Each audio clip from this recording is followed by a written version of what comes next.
Line ಟಿವಿಯ big ನ್ಯೂಸ್ಗೆ ಸ್ವಾಗತ. ನಾನು ಬಸವರಾಜ್. ಬಹು ನಿರೀಕ್ಷಿತ 2026-27ರ ಕೇಂದ್ರ ಸರ್ಕಾರದ ಬಜೆಟ್ ಮಂಡನೆಯಾಗಿದೆ. ಕೆಲವು ಹೊಸ ಘೋಷಣೆಗಳೊಂದಿಗೆ ಹಲವು ಹಳೆಯ ನಿರ್ಧಾರಗಳನ್ನೇ ಮುಂದುವರಿಸಲಾಗಿದೆ. ಚುನಾವಣಾ ರಾಜ್ಯಗಳ ಮೇಲೆಯೇ ಫೋಕಸ್ ಮಾಡಲಾಗಿದ್ದು, ಕರ್ನಾಟಕಕ್ಕೆ ಹೇಳಿಕೊಳ್ಳುವಂತಹ ಯೋಜನೆಗಳು ಘೋಷಣೆ ಆಗಿಲ್ಲ.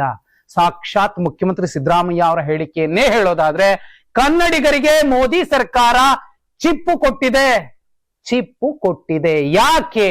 ಏನೆಲ್ಲ ಪ್ರಮುಖ ಸುದ್ದಿಗಳಿದಾವೆ, ಒಂದೊಂದಾಗಿ ನೋಡೋಣ ಬನ್ನಿ. 2026-27ರ ಸಾಲಿನ ಕೇಂದ್ರ ಬಜೆಟ್ ಮಂಡನೆಯಾಗಿದೆ. ಸತತ 9ನೇ ಬಾರಿಗೆ ಹಣಕಾಸು ಸಚಿವೆ ನಿರ್ಮಲಾ ಸೀತಾರಾಮನ್ 53.47 ಲಕ್ಷ ಕೋಟಿ ಗಾತ್ರದ ಬಜೆಟ್ ಅನ್ನ 1 ಗಂಟೆ 26 ನಿಮಿಷಗಳ ಕಾಲ ಮಂಡಿಸಿದ್ದಾರೆ. ಭೌಗೋಳಿಕ ರಾಜಕೀಯ ಪ್ರಕ್ಷುಬ್ಧತೆ, ಆರ್ಥಿಕ ಏರಿಳಿತ ಮತ್ತು ವ್ಯಾಪಾರ ಯುದ್ಧದ ನಡುವೆಯೂ ಆದಾಯ ತೆರಿಗೆಯ ಸ್ಲ್ಯಾಬ್ ಮತ್ತು ದರಗಳಲ್ಲಿನ ಸಂಭವನೀಯ ಬದಲಾವಣೆಗಳ ಮೇಲೆ ಗಮನ ಹರಿಸಲಾಗಿದೆ. ಮದ್ಯವು ಹೆಚ್ಚು ದುಬಾರಿಯಾಗಿದೆ ಮತ್ತು ಚರ್ಮದ ಬೂಟುಗಳು, ಕ್ಯಾನ್ಸರ್ ಮತ್ತು ಮಧುಮೇಹ ಔಷಧಿಗಳು ಅಗ್ಗವಾಗಿವೆ. ಅಬಕಾರಿ ಸುಂಕ ಹೆಚ್ಚಳ ಮತ್ತು ಹೊಸ ಸೆಸ್ ಏರಿಕೆಯಿಂದಾಗಿ ಸಿಗರೇಟ್, ಪಾನ್ ಮಸಾಲ ಮತ್ತು ಇತರ ರೀತಿಯ ಉತ್ಪನ್ನಗಳಂತಹ ತಂಬಾಕು ಉತ್ಪನ್ನಗಳ ಬೆಲೆಗಳು ಹೆಚ್ಚಾಗಿವೆ. ಬಟ್ಟೆಗಳು, 17 ಜೀವರಕ್ಷಕ ಔಷಧಗಳು, ಚರ್ಮದ ಉತ್ಪನ್ನಗಳು, ಸ್ಮಾರ್ಟ್ ಫೋನ್ಗಳು, ಇವಿ ಬ್ಯಾಟರಿಗಳು, ಸೌರ ಫಲಕಗಳು, ಮೈಕ್ರೋವೇವ್ ಓವನ್ಗಳು, ಕ್ರೀಡಾ ಉಪಕರಣಗಳು, ವಿಮಾನ ಇಂಧನ, ವಿದೇಶ ಪ್ರಯಾಣ ಅಗ್ಗವಾಗಿವೆ. 1 ಗಂಟೆ 26 ನಿಮಿಷ 53 ಚಿಲ್ಲರೆ ಲಕ್ಷ ಕೋಟಿಯ ಬಜೆಟ್ ಮಂಡಿಸಿದ್ರು. ರಾಜ್ಯಕ್ಕೆ ಏನ್ ಸಿಕ್ತು? ಓಕೆ, ರಾಜ್ಯದ್ದು ಸೆಕೆಂಡ್ರಿ ಮಾತಾಡೋಣ. ಒಂದು ಪಾಪದ ತೆರಿಗೆ ಅನ್ನೋದನ್ನ ಹೊಸದಾಗಿ ಆಡ್ ಮಾಡಿರುವಂತದ್ದು. ಸಿಗರೇಟ್ಗಳ ಮೇಲೆ ಅಥವಾ ತಂಬಾಕು ಪದಾರ್ಥಗಳ ಮೇಲೆ 40% ಹೆಚ್ಚಿನ ಟ್ಯಾಕ್ಸ್ ಅನ್ನ ಹಾಕಿರುವಂತದ್ದು. ಫಸ್ಟ್ ಆಫ್ ಆಲ್ ಅದನ್ನ ಬಳಸಲೇಬೇಡಿ ಅಂತ ಅದನ್ನೇ ಬ್ಯಾನ್ ಮಾಡುವಂತಹ ಧೈರ್ಯ ಮಾಡುವ ಬದಲಿಗೆ 40% ಪಾಪದ ತೆರಿಗೆಯನ್ನ ತಗೊಂಡು ಆ ಪಾಪದ ತೆರಿಗೆಯ ಹಣವನ್ನ ಮತ್ತೆ ಯಾರು ಕೊಡ್ತೀರಿ? ಜನರಿಂದಲೇ ಕರೆಕ್ಟ್ ಮಾಡೋದು ಪಾಪದ ತೆರಿಗೆ. ಅದೇ ಪಾಪದ ದುಡ್ಡನ್ನ ಮತ್ತೆ ಅವರಿಗೆ ಕೊಡುವಂತದ್ದು. ಅದ್ರ ಬದಲಿಗೆ ಅವನ್ ಬ್ಯಾನ್ ಮಾಡಿದ್ರಾಗತ್ತಲ್ಲ. ಸಿಗರೇಟು, ಮದ್ಯ, ಮತ್ತೊಂದು ಎಲ್ಲ ಬ್ಯಾನ್ ಮಾಡ್ಲಿ. ಇದೇ ಬೇರೆಯವರು ಜಿನ್ಜಿ ಟ್ಯಾಕ್ಸ್ ಹಾಕ್ತಿದ್ರು ಅಂತ ಚರಿತ್ರೆಯಲ್ಲಿ ಮಾತಾಡ್ಕೋತೀವಿ. ಈಗ ಮಾಡ್ತಿರುವಂತಹ ಸಿನ್ ಟ್ಯಾಕ್ಸ್, ಈ ಪಾಪದ ತೆರಿಗೆ ಯಾವ ಪುರುಷಾರ್ಥಕ್ಕೆ? ಆಯ್ತಪ್ಪ, ಇಲ್ಲ ನಾವು 40% ಟ್ಯಾಕ್ಸ್ ಹಾಕಲ್ಲ, ನಾವು ಬ್ಯಾನೇ ಮಾಡ್ತೀವಿ ಅಂದ್ರೆ ಎಷ್ಟೋ ಜನ ತುಂಬಾ ಖುಷಿ ಪಡ್ತಾರೆ. ಇದು ಒಂದು ಭಾಗ. ಇನ್ನೊಂದು ಭಾಗ, ಈ ಅಕ್ರಮವಾಗಿ ಸಿಗರೇಟುಗಳ ಮಾರಾಟ ಜೋರಾದ್ರೆ 40 ದಿನ ಇರೋವನು 15 ದಿನಕ್ಕೆ ಸತ್ತು ಹೋಗ್ತಾನೆ. ಆ ಕೆಟ್ಟ ಪರಿಣಾಮಕ್ಕೆ ಹೊಣೆಗಾರರಾಗುವಂಥದ್ದು ಯಾರು? ಸರ್ಕಾರ ಯೋಚನೆ ಮಾಡ್ಬೇಕಾಗತ್ತೆ. ಇಲ್ಲ, ಇಂತಿಂತದ್ದು ನಾವು ಬ್ಯಾನ್ ಮಾಡ್ತೀವಿ ಅನ್ನೋದಾದ್ರೆ ಬ್ಯಾನ್ ಬೆಟರ್, ಅದು ಇರಬೇಕು. ಆದ್ರೆ 40% ಟ್ಯಾಕ್ಸ್ ಕಲೆಕ್ಟ್ ಮಾಡ್ತೀವಿ, ಅದನ್ನೇನೋ ಔಷಧಗಳಿಗೆ ಕೊಡ್ತೀವಿ ಅಂತ ಹೇಳ್ತಿರುವಂತದ್ದು ಇದೆಯಲ್ಲ, ಈ ಫೇಕ್ ಅಥವಾ ಈ ನಕಲಿ ಸಿಗರೇಟ್ಗಳು ಮಾರುಕಟ್ಟೆಗೆ ಇನ್ನು ಹೆಚ್ಚಾಗ್ಬಿಡ್ತವೆ. ಯಾರಪ್ಪ 40, 50, 77 ರೂಪಾಯಿ ಕೊಟ್ಟು ಸಿಗರೇಟ್ ತಗೊಳ್ಳೋದು? ಇದು ಯಾವ್ದೋ ಮತ್ತೆ 20 ರೂಪಾಯಿ ಸಿಗುತ್ತಂತೆ ಅಂತ ಸೇರ್ತಾರೆ. 3 ದಿನಕ್ಕೆ ಹಾಸ್ಪಿಟಲ್ ಸೇರ್ತಾರೆ. ಮತ್ತೆ ಇದೇ ಪಾಪದ ತೆರಿಗೆಯ ದುಡ್ಡನ್ನ ಇವ್ರಿಗೆ ಬಳಸ್ತಾರೆ. ಬದುಕ್ತಾನೋ ಉಳಿತಾನೋ ಗ್ಯಾರಂಟಿ ಇಲ್ಲ. ಸಾಯೋದ್ ಯಾರು? ಸಾಮಾನ್ಯ. ಅದೇ ಶ್ರೀ ಸಾಮಾನ್ಯ. ಈ ಬಾರಿಯ ಕೇಂದ್ರ ಬಜೆಟ್ ನಲ್ಲಿ ಹಣಕಾಸು ಸಚಿವೆ ನಿರ್ಮಲಾ ಸೀತಾರಾಮನ್ ಆದಾಯ ತೆರಿಗೆಗೆ ಸಂಬಂಧಿಸಿದಂತೆ ಕೆಲವು ಮಹತ್ವದ ಘೋಷಣೆಗಳನ್ನು ಮಾಡಿದ್ದಾರೆ. ಹಳೆಯ ರೂಲ್ಸ್ಗೆ ಗುಡ್ ಬೈ ಹೇಳಿ ಹೊಸ ಕಾನೂನನ್ನ ತರೋಗೋದಕ್ಕೆ ಸರ್ಕಾರ ರೆಡಿಯಾಗಿದೆ. ಇಷ್ಟು ದಿನ ನಾವು 1961ರ ಇನ್ಕಮ್ ಟ್ಯಾಕ್ಸ್ ನ ಕಾನೂನಿನ ಪ್ರಕಾರ ಟ್ಯಾಕ್ಸ್ ಕಟ್ತಾ ಇದ್ವಿ. ಇನ್ನು ಮುಂದೆ ಆದಾಯ ತೆರಿಗೆ ಕಾಯ್ದೆ 2025 ಅನ್ನೋ ಹೊಸ ಮತ್ತು ಸರಳವಾದ ಕಾನೂನು ಜಾರಿಗೆ ಬರಲಿದೆ. ಏಪ್ರಿಲ್ 1, 2026ರಿಂದ ಈ ಹೊಸ ಕಾನೂನು ಜಾರಿಯಾಗುತ್ತೆ. ಇದರಲ್ಲಿ ನಿಯಮಗಳು ತುಂಬಾ ಸಿಂಪಲ್ ಆಗಿರಲಿದ್ದು ಸಾಮಾನ್ಯರಿಗೂ ಅರ್ಥ ಆಗೋ ಹಾಗಿರುತ್ತೆ. ಇನ್ನು ಕಳೆದ ವರ್ಷ ಘೋಷಣೆಯಾಗಿದ್ದ 12.75 ಲಕ್ಷ ವರೆಗಿನ ಆದಾಯ ತೆರಿಗೆ ವಿನಾಯಿತಿಯನ್ನೇ ಮುಂದುವರಿಸಲಾಗಿದೆ. ಸ್ಲಾಬ್ ಅಲ್ಲಿ ಇನ್ನೂ ಬದಲಾವಣೆ ಆಗಿಲ್ಲ. ಮಧ್ಯಮ ವರ್ಗ ಟ್ಯಾಕ್ಸ್ ಕಟ್ಟುವಂತವ್ರು ಯಾರಿದ್ದಾರೆ ಅವ್ರಿಗೊಂದು ಸಮಸ್ಯೆ ಆಗುದಿಲ್ಲ. ಆದ್ರೆ ಟ್ಯಾಕ್ಸ್ ಕಟ್ಟುವ ನೆಪದಲ್ಲಿ ಯಾರೆಲ್ಲ ತಪ್ಪು ಹಾದಿ ಹಿಡಿತಾರೆ ಅಥವಾ ಸರ್ಕಾರಕ್ಕೆ ಮೋಸ ಮಾಡ್ತಾರೆ ಅಂತವರಿಗೆ ಒಂದು ದೊಡ್ಡ ಪೆಟ್ಟು ಖಂಡಿತ. ಜನ ಅದು ಕೇಂದ್ರದಲ್ಲಿ ಮೋದಿಯವರ ಸರ್ಕಾರ ಇರಲಿ, ನಾಳೆ ಮತ್ತೊಂದು ಸರ್ಕಾರ ಬರಲಿ, ಯಾರದೇ ಬರಲಿ, ತೆರಿಗೆಯನ್ನ ಕಲೆಕ್ಟ್ ಮಾಡಲೇಬೇಕು. ಇಲ್ಲ ಅಂದ್ರೆ ಸರ್ಕಾರಗಳು ನಡೆಯೋದಿಲ್ಲ, ಪ್ರಭುತ್ವ ಪ್ರಭುತ್ವದ ನೌಕರರು ಯಾರಿದ್ದಾರೆ ನಮ್ಮ ಮೇಲೆ ದರ್ಪ ಮಾಡುವಂತವ್ರು, ಅವರಿಗೂ ಕೂಡ ಸಂಬಳ ಕೊಡುವಂತದ್ದು ಇದೆ, ಹಣದಿಂದನೇ ಆಗತ್ತೆ. ಆದ್ರೆ ಅದರಲ್ಲಿ ಎಷ್ಟು ವ್ಯತ್ಯಾಸಗಳಾಗುತ್ತೆ, ಹಣದುಬ್ಬರವನ್ನ ಬ್ಯಾಲೆನ್ಸ್ ಮಾಡಿ. ಈ ಎಲ್ಲರ ಸೇವಕ, ಸಬ್ಕಾ ಸೇವಕ್ ಅಥವಾ ಚೌಕಿದಾರ್ಗಳ ದುಬಾರಿ ಜೀವನ ಶೈಲಿಗಳನ್ನ ನಿಭಾಯಿಸ್ಲಿಕ್ಕೂ ಕೂಡ ಇಂತಹ ತೆರಿಗೆಗಳನ್ನ ನೋಡ್ಕೊಂಡು ಮಾಡ್ಬೇಕಾಗತ್ತೆ, ಇಲ್ಲ ಅಂದ್ರೆ ಕಷ್ಟ ಆಗತ್ತೆ. ಕೇಂದ್ರ ಬಜೆಟ್ ನಲ್ಲಿ ತೆರಿಗೆ ಕಳ್ಳರಿಗೆ ಬಿಗ್ ಶಾಕ್ ನೀಡಲಾಗಿದೆ. ಯಾರಾದ್ರೂ ತಮ್ಮ ಆದಾಯವನ್ನ ಮುಚ್ಚಿಟ್ರೆ ಅಥವಾ ಸುಳ್ಳು ಲೆಕ್ಕ ತೋರಿಸಿದ್ರೆ ಸರ್ಕಾರ ಸುಮ್ಮನೆ ಬಿಡಲ್ಲ. ಅಸಲಿಯ ಆದಾಯವನ್ನ ಮುಚ್ಚಿಟ್ಟರೆ ಅಥವಾ ತಪ್ಪು ಮಾಹಿತಿ ನೀಡಿದ್ರೆ ನಿಮಗೆ ವಿಧಿಸುವ ತೆರಿಗೆಯ ಮೊತ್ತದ 100% ದಂಡ ಹಾಕಲಾಗುತ್ತೆ. ಅಂದ್ರೆ ಉದಾಹರಣೆಗೆ 1 ಲಕ್ಷ ಟ್ಯಾಕ್ಸ್ ಕಟ್ಟಬೇಕಿರತ್ತೆ, ಅದನ್ನ ಮುಚ್ಚಿಟ್ರೆ ಆ 1 ಲಕ್ಷದ ಜೊತೆಯಲ್ಲಿ ದಂಡದ ರೂಪದಲ್ಲಿ 1 ಲಕ್ಷ ಕಟ್ಟಬೇಕಾಗುತ್ತೆ. ಈ ಮೂಲಕ ಕೇಂದ್ರ ಡಬಲ್ ಶಾಕ್ ಕೊಟ್ಟಿದೆ. ಇನ್ನು ಮುಂದೆ ತೆರಿಗೆ ಪಾವತಿ ವಿಳಂಬಕ್ಕೂ 10% ದಂಡ ವಿಧಿಸಲಾಗುತ್ತೆ. ಯಾರು ಸರಿಯಾಗಿ ಟೈಮ್ ಟು ಟೈಮ್ ಟ್ಯಾಕ್ಸ್ ಕಟ್ತಾರೆ ಅವರು ಸೇಫ್ ಆಗ್ತಾರೆ. ಒಂದ್ ವೇಳೆ ಕಟ್ಲಿಲ್ಲ ಅಂದ್ರೆ ಈ ತರ ಡಬಲ್ ಗಿಫ್ಟ್ ಕೂಡ ಸಿಗುತ್ತೆ. ಎಲ್ಲರೂ ನಿಯತ್ತಾಗಿ ಟ್ಯಾಕ್ಸ್ ಕಟ್ಟೋ ಹಾಗೆ ಮಾಡೋದಕ್ಕೆ ಈ ಕ್ರಮ ಅನಿವಾರ್ಯವಾಗಿದೆ ಎನ್ನಲಾಗ್ತಿದೆ. ಇನ್ನು ಮಾರ್ಚ್ 31ರವರೆಗೆ ಆದಾಯ ತೆರಿಗೆ ಸಲ್ಲಿಕೆಗೆ ಅವಕಾಶ ನೀಡಿದ್ದು IT ರಿಟರ್ನ್ಸ್ಗೆ ಜುಲೈ 31ರವರೆಗೆ ಅವಕಾಶ ಕೊಟ್ಟಿದೆ. ಇದು ಒಳ್ಳೆ ವಿಚಾರ, ಕಟ್ಲಿಲ್ಲ ಅಂದ್ರೆ. ಆದ್ರೆ ದೇಶಕ್ಕೆ ಲಕ್ಷಾಂತರ ಕೋಟಿ ಮೋಸ ಮಾಡಿ ಓಡೋಗಿರುವಂತಹ ಗುಜರಾತ್ ರಿಟರ್ನ್ಸ್ ಇದಾರಲ್ಲ, ಅವ್ರನ್ನ ಮೊದಲು ಒಗ್ದೆಳ್ಕ ಬಂದು ಇಲ್ಲಿ ಕೂರಿಸಿ ಅವ್ರು ತಿಂದಿರೋದನ್ನೆಲ್ಲ ಕಕ್ಸಿದ ನಂತರ ಈ ಜನಸಾಮಾನ್ಯರ ಹತ್ರ ಕಕ್ಕಿಸುವಂತಹ ಪ್ರಯತ್ನಗಳನ್ನ ಮಾಡೋದು ತುಂಬಾ ಉತ್ತಮ ಅನ್ಸುತ್ತೆ. ದೇಶದ ಅಭಿವೃದ್ಧಿಗಾಗಿ ಭಾರಿ ಪ್ರಮಾಣದಲ್ಲಿ ಹಣದ ಅವಶ್ಯಕತೆ ಇದೆ. ಷೇರುಪೇಟೆಯಲ್ಲಿ ಲಕ್ಷಾಂತರ ಕೋಟಿ ವಹಿವಾಟು ನಡೆಯೋದ್ರಿಂದ ಅಲ್ಲಿಂದಲೇ ಆದಾಯ ಹೆಚ್ಚಿಸಿಕೊಳ್ಳಲು ಪ್ಲಾನ್ ಮಾಡಲಾಗಿದೆ. ಹೀಗಾಗಿ ಈಕ್ವಿಟಿ ಫ್ಯೂಚರ್ಸ್ ಮೇಲೆ STT ಯನ್ನ 0.02 ಇಂದ 0.05 ಏರಿಸಿದ್ದಾರೆ. ಆಪ್ಷನ್ ಪ್ರೀಮಿಯಂ ಮೇಲಿನ ತೆರಿಗೆಯನ್ನ 0.1% ಇಂದ 0.15%ಗೆ ಹೆಚ್ಚಿಸಿದ್ದಾರೆ. ನೀವು ಷೇರುಪೇಟೆಯಲ್ಲಿ ಟ್ರೇಡಿಂಗ್ ಮಾಡಿದ್ರೆ ಇನ್ನು ಮುಂದೆ ಸರ್ಕಾರಕ್ಕೆ ಜಾಸ್ತಿ ಕಮಿಷನ್ ಕೊಡ್ಲೇಬೇಕು. ದಿನವಿಡೀ ಟ್ರೇಡ್ ಮಾಡಿ 4 ಕಾಸು ಸಂಪಾದನೆ ಮಾಡೋ ಸಣ್ಣ ಟ್ರೇಡರ್ಸ್ಗೆ ಇನ್ನು ನಿಜಕ್ಕೂ ನುಂಗಲಾರದ ತುತ್ತಾಗತ್ತೆ. ಇದಕ್ಕಿಂತಲೂ ಮಿಗಿಲಾಗಿ ಕೇವಲ 30 ನಿಮಿಷಗಳಲ್ಲಿ 8 ಲಕ್ಷ ಕೋಟಿಯನ್ನ ಸುಟ್ಟು ಭಸ್ಮ ಮಾಡ್ತು ಈ ಬಜೆಟ್. ಅಂದ್ರೆ ಬಿಕಾಸ್ ಆಫ್ ಈ ವಿಶೇಷವಾದಂತಹ ಒಂದು ತೆರಿಗೆ. ಸಣ್ಣ ಪುಟ್ಟ ಟ್ರೇಡರ್ಸ್ ಯಾರೋ ಮನೇಲಿ ಸ್ವಲ್ಪ ಗೊತ್ತಿರುವಂತವ್ರು, ಹೆಣ್ಮಕ್ಳು, ಓದ್ಕೊಂಡಿರುವಂತ ಕಾಮರ್ಸ್ ಸ್ಟೂಡೆಂಟ್ಸ್ ಚಿಕ್ಕದಾಗಿ ಏನೋ ಟ್ರೇಡಿಂಗ್ ಮಾಡ್ಕೊಂಡು ದಿನಕ್ಕೊಂದ್ಸಲ ಎಡ್ಸೋದು. ಆ ಚಿಕ್ಕ ಪುಟ್ಟ ಹಣಕ್ಕೂ ಕೂಡ ಇಷ್ಟು ದೂರಕ್ಕೆ ನಾಲಿಗೆಯನ್ನ ಚಾಚಿರುವಂತದ್ದು ಕೇಂದ್ರದ ಬಜೆಟ್. ಅಲ್ಲಿ ವಸೂಲಿ ಮಾಡಬೇಕು, ಎಷ್ಟು ಮಾಡಬೇಕು, ಒಂದು ನ್ಯಾಯ ನೀತಿಯ ರೀತಿಯಲ್ಲಿ ಇರಬೇಕು. ಇಲ್ಲಿ ಹಣನ ಸಾಲದ ರೂಪದಲ್ಲಿ ತಗೊಂಡು ಎಲ್ಲೆಲ್ಗೋ ಹೋಗಿ ಮೋಜ್ ಉಡಾಯಿಸ್ತಿರೋ ಗುಜರಾತ್ನ 3rd ಕ್ಲಾಸ್ಗಳಿದ್ದಾರೆ, ಅಂತವ್ರ ಹತ್ರ ವಸೂಲಿ ಮಾಡೋದಿಲ್ಲ.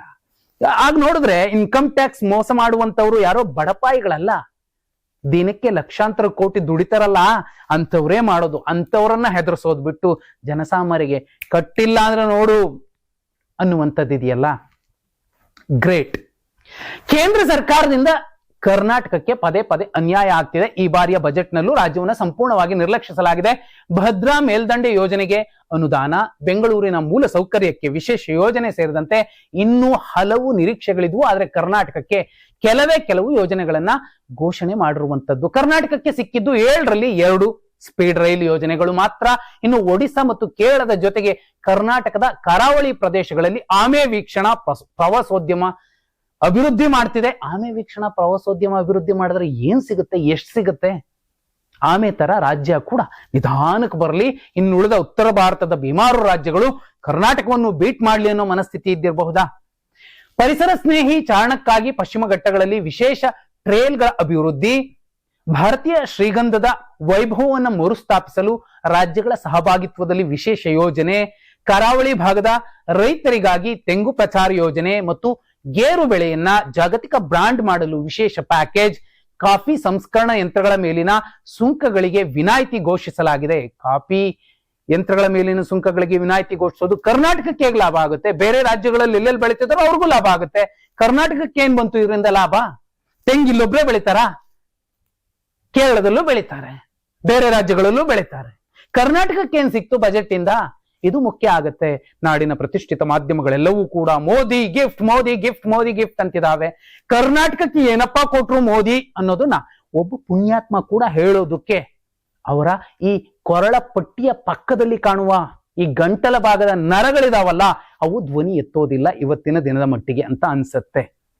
ರೈಲು ಬಿಟ್ಟಿದ್ಬಿಟ್ರೆ ಇನ್ನೇನಿಲ್ಲ ಅನ್ನೋದು ಸ್ಪಷ್ಟವಾಗಿ ಕಾಣಿಸತ್ತೆ. ಇನ್ನು ನಮ್ಮ 17+2 19 ಸಂಸದರು ಕಾಂಗ್ರೆಸ್ನವರು ಕೇಳ್ಬೇಕು, ಅವ್ರನ್ನು ಸೇರಿಸಿ ಹೇಳ್ತಿರುವಂತದ್ದು ಎಲ್ರಿಗೂ ಶೌರ್ಯ ಪ್ರಶಸ್ತಿ ಕೊಡ್ಬೇಕು. ಎಲ್ರೂ ಕೂಡ ತಮ್ಮ ತಾಕತ್ತನ್ನ ಪ್ರದರ್ಶನ ಮಾಡಿ ರಾಜ್ಯಕ್ಕೆ ಇಷ್ಟೆಲ್ಲ ಗಿಫ್ಟ್ಗಳನ್ನ ತರಿಸ್ಕೊಟ್ಟಿದ್ದಾರೆ. ನಿಜಕ್ಕೂ ರಾಜ್ಯಕ್ಕೆ ಸಿಕ್ಕಿದ್ದು ದೊಡ್ಡದೊಂದು ಚೊಂಬು. ನಾನು ಹೇಳ್ತಿಲ್ಲ, ರಾಜ್ಯದ ಮುಖ್ಯಮಂತ್ರಿ ಹೇಳ್ತಿರುವಂತದ್ದು. ಕರ್ನಾಟಕ ಸೇರಿದಂತೆ ದಕ್ಷಿಣ ಭಾರತಕ್ಕೆ ಬಜೆಟ್ ನಲ್ಲಿ ಏನೂ ಕೊಟ್ಟಿಲ್ಲ, ಕರ್ನಾಟಕಕ್ಕೆ ಒಂದು ಚೊಂಬು ಕೊಟ್ಟಿದ್ದಾರೆ. ಹೀಗಂತ ಕೇಂದ್ರ ಬಜೆಟ್ ವಿರುದ್ಧ ಸಿಎಂ ಸಿದ್ದರಾಮಯ್ಯ ಗುಡುಗಿದ್ದಾರೆ. ಕಲಬುರಗಿ ವಿಮಾನ ನಿಲ್ದಾಣದಲ್ಲಿ ಸುದ್ದಿಗಾರರ ಜೊತೆಯಲ್ಲಿ ಮಾತಾಡಿದಂತಹ ಸಿದ್ದರಾಮಯ್ಯ ಅವರು ಎರಡೆರಡು ಬೆಂಗಳೂರು ಹೈದರಾಬಾದ್ ಮತ್ತು ಬೆಂಗಳೂರು ಚೆನ್ನೈ 5 ಸ್ಪೀಡ್ ರೈಲು ಕೊಟ್ಟಿದ್ದಾರೆ. ಅದಕ್ಕೂ 5 ವರ್ಷ ಸಮಯ ತಗೊಂಡಿದ್ದಾರೆ. ನಮಗೆ ಬೆಂಗಳೂರು ಮುಂಬೈ, ಬೆಂಗಳೂರು ಮಂಗಳೂರು, ಬೆಂಗಳೂರು ಪುಣೆ ರೈಲು ಬೇಕಾಗಿತ್ತು. ನೀರಾವರಿ ಯೋಜನೆಗೆ ಹಣ ಕೇಳಿದ್ವಿ, ಆದ್ರೆ ನೀರಾವರಿ ಯೋಜನೆ ಬಗ್ಗೆ ಒಂದೇ ಒಂದು ಶಬ್ದ ಇಲ್ಲ. ಅಪ್ಪರ್ ಕೃಷ್ಣ ಹಾಗೂ ಅಪ್ಪರ್ ಭದ್ರಾ ಯೋಜನೆಗೆ ಸಹಾಯ ಕೇಳಿದ್ವಿ, ಅದನ್ನೂ ಕೊಟ್ಟಿಲ್ಲ. ಈ ಹಿಂದೆ ಬಜೆಟ್ ನಲ್ಲಿ ಯೋಜನೆಗೆ 5200 ಕೋಟಿ ರೂಪಾಯಿ ಹಣ ಕೊಡ್ತೀವಿ ಅಂತ ಹೇಳಿದ್ರು, ಆದ್ರೆ ಅದರ ಒಂದೇ ಒಂದು ರೂಪಾಯಿ ಕೂಡ ಕೊಟ್ಟಿಲ್ಲ. ಕರ್ನಾಟಕದ ಜನತೆಗೆ ಕೇಂದ್ರ ಅನ್ಯಾಯ ಮಾಡಿದೆ, ದೊಡ್ಡದೊಂದು ಚೊಂಬು ಕೊಟ್ಟಿದೆ ಅಂತ ಸಿದ್ದರಾಮಯ್ಯ ಅವರು ಆಕ್ರೋಶ ಹೊರಹಾಕಿರುವಂತದ್ದು. ನಿಜಕ್ಕೂ ರಾಜ್ಯದ ಮಟ್ಟಿಗೆ ಯಾರೇ ಇರಲಿ, ಅದು ಬಿಜೆಪಿ ಮುಖ್ಯಮಂತ್ರಿನೇ ಇರಲಿ, ಜೆಡಿಎಸ್ ಮುಖ್ಯಮಂತ್ರಿ, ಕಾಂಗ್ರೆಸ್, ಇದೇ ರೀತಿ ಮಾತಾಡ್ಬೇಕು, ಇದೇ ರೀತಿ ನ್ಯಾಯ ಕೇಳ್ಬೇಕು. ಆದ್ರೆ ಇಲ್ಲಿಂದ ಗೆದ್ದೋಗಿದ್ದಾರಲ್ಲ ನಮ್ಮ ಪ್ರತಿನಿಧಿಗಳಾಗ್ಲಿ, ಸಂಸದರು, ಅವ್ರು ನಿಜಕ್ಕೂ ನಾಚಿಕೆ ಮಾನ ಮರ್ಯಾದೆ ಇಲ್ದಿರೋ ರೀತಿಯಲ್ಲಿ ವರ್ತಿಸ್ಬಿಟ್ಟಿದ್ದಾರೆ. ಕೇಳಲೇಬೇಕಿತ್ತು, ರಾಜ್ಯಕ್ಕೆ ಏನ್ ಕೊಟ್ಟಿದ್ದೀರಿ ನೀವು, ಏನ್ ಕೊಡ್ಬೇಕಾಗಿತ್ತು, ಮೊದ್ಲೇ ಒಂದು ನಿಯೋಗ ಅವರೇ ಹೋಗಿ ಕೊಡ್ಬಹುದಿತ್ತು. ಇಂತಿಂತದ್ ನಮಗ್ ಬೇಕಿದೆ ಕೊಡ್ಬೇಕು ನೀವು, ಇಲ್ಲ ಅಂದ್ರೆ ನಮ್ಮನ್ನ ನಾಳೆ ಗೆಲ್ಸಲ್ಲ ಅಂತ ಹೇಳಕ್ ಆಗಲ್ಲ, ಯಾಕಂದ್ರೆ ಗೆಲ್ಲಿಸ್ತಾರೆ. ಯಾಕಂದ್ರೆ ಸಂವಿಧಾನವನ್ನೇ ಬದಲಿಸ್ತೀವಿ ಅನ್ನಂತಹ ಹೇಳಿಕೆ ಕೊಟ್ಟಂತಹ ವ್ಯಕ್ತಿ ಯಾವ ಕ್ಷೇತ್ರದಿಂದ ಆಯ್ಕೆ ಆಗಿದ್ನೋ ಅಲ್ಲಿರೋ 99% ವಿದ್ಯಾವಂತರು, ಅಂತಹ ಜನಾನೇ ಮತ್ತೆ ಬಿಜೆಪಿನ ಗೆಲ್ಸಿದ್ದಾರೆ. ಸಂವಿಧಾನ ಬದಲಿಸಿದ್ರು ಪರವಾಗಿಲ್ಲ ಅನ್ನೋ ಮಟ್ಟಿಗೆ ಆ ಜನ ಯೋಚನೆ ಮಾಡಿದ್ದಾರೆ. ಅಂದ್ರೆ ಕರ್ನಾಟಕದಲ್ಲಿ ಸುಲಭಕ್ಕೆ 15 ಸೀಟ್ ಬಿಜೆಪಿಗೆ ಬಂದೇ ಬರುತ್ತೆ, ನೋ ಡೌಟ್. ಕರ್ನಾಟಕ ಕೊಡದೇ ಇರಲಿ, ಕನ್ನಡಿಗರು ಧರ್ಮಕ್ಕಿಂತ ಭಾಷೆ ಏನ್ ದೊಡ್ಡದಲ್ಲ, ಧರ್ಮನೇ ದೊಡ್ಡದು, ಈ ಭುವನೇಶ್ವರಿ ದೊಡ್ಡವಳೇನಲ್ಲ ಅನ್ನೋ ಮಟ್ಟಿಗೆ ಅವರು ಒಂದು ಮನಸ್ಸಲ್ಲಿ ಸೀಲ್ ಹಾಕಂಗ್ ಗುದ್ಕೊಂಡ್ಬಿಟ್ಟಿದ್ದಾರೆ. ಏನು ಮಾಡ್ಲಿಕ್ಕೆ ಆಗೋದಿಲ್ಲ. ಕನ್ನಡ, ತಾಯಿ ಭುವನೇಶ್ವರಿ, ಆಮೇಲೆ ಫಸ್ಟ್ ಧರ್ಮ ಮೋದಿ ಅನ್ನುವ ಮಟ್ಟಿಗೆ ಯೋಚನೆ ಮಾಡ್ತಾರೆ ಅಂತ ಅನ್ಸುತ್ತೆ. ಕಾಂಗ್ರೆಸ್ ಕೂಡ ಇದೇ ಆರೋಪ ಮಾಡುತ್ತೆ. ಕೇಂದ್ರ ಬಜೆಟ್ ನಿಂದ ನಮ್ಮ ರಾಜ್ಯಕ್ಕೆ ಯಾವುದೇ ಅನುಕೂಲ ಆಗಿಲ್ಲ, ನಮ್ಮ ರಾಜ್ಯಕ್ಕೆ ಬಜೆಟ್ ನಲ್ಲಿ ದೊಡ್ಡ ಪಾಲು ಸಿಕ್ಕಿಲ್ಲ ಎಂದು ಡಿಸಿಎಂ ಡಿಕೆ ಶಿವಕುಮಾರ್ ಟೀಕಿಸಿದ್ದಾರೆ. ರಾಜ್ಯಕ್ಕೆ ಯಾವ ಸ್ಪೀಡ್ ರೈಲೂ ಬರಲ್ಲ, 50-50 ಅನುಪಾತದಲ್ಲಿ ಮಾಡಲು ಆಗಲ್ಲ, ಬೇಕಿದ್ರೆ 90-10 ಅನುಪಾತದಲ್ಲಿ ಯೋಜನೆ ಕೊಡಲಿ, ಆಗ ನಾವು 10% ಅನುದಾನ ಕೊಡ್ತೀವಿ. ಬೇರೆ ರಾಜ್ಯಗಳಿಗೆ ಅವರೇ ಮಾಡಿಕೊಡ್ತಾರೆ, ನಮ್ಮ ರಾಜ್ಯಕ್ಕೂ ಮಾಡಲಿ. ಬೆಂಗಳೂರು ಬಗ್ಗೆ ಅತಿ ಹೆಚ್ಚು ನಿರೀಕ್ಷೆ ಇತ್ತು, ಮೋದಿ ಅವರೇ ಇದನ್ನ ಗ್ಲೋಬಲ್ ಸಿಟಿ ಅಂತ ಹೇಳಿದ್ದು, ಆ ಗ್ಲೋಬಲ್ ಸಿಟಿಗೆ ಏನು ಒತ್ತು ಕೊಟ್ಟಿಲ್ಲ ಅಂತ ಡಿ ಕೆ ಶಿವಕುಮಾರ್ ಅವರು ಪ್ರಶ್ನಿಸಿರುವಂತದ್ದು ನೋಡಿ.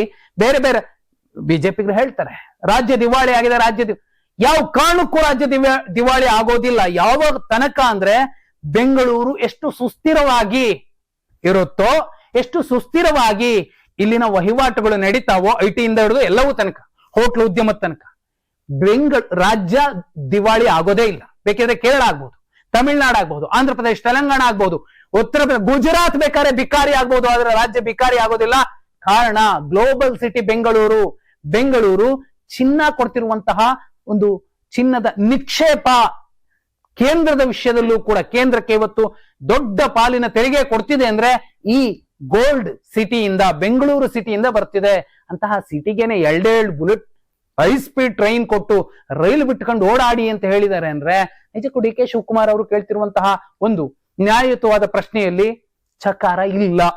ಕೇಂದ್ರ ಸರ್ಕಾರದ ವಿರುದ್ಧದ ಕಾಂಗ್ರೆಸ್ಸಿಗರ ಟೀಕೆಗಳಿಗೆ ಕೇಂದ್ರ ಸಚಿವ ಎಚ್ ಡಿ ಕುಮಾರಸ್ವಾಮಿ ತಿರುಗೇಟು ನೀಡಿದ್ದಾರೆ. ತೆರಿಗೆ ಪಾಲಿನಲ್ಲಿ ಅನ್ಯಾಯ ಆಗಿದೆ ಎಂದು ರಾಜ್ಯ ಸರ್ಕಾರ ದೂರ್ತಿದೆ.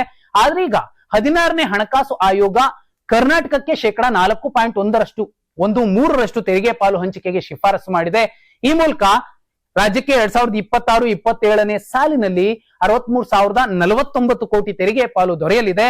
ಇನ್ನು ಮುಂದೆ ರಾಜಕೀಯವಾಗಿ ಕೇಂದ್ರವನ್ನ ಟೀಕೆ ಮಾಡುವುದನ್ನ ಬಿಡಬೇಕು. ಈ ಬಜೆಟ್ ನಲ್ಲಿ ಕರ್ನಾಟಕಕ್ಕೆ ನಿರಾಶೆ ಏನೂ ಆಗಿಲ್ಲ.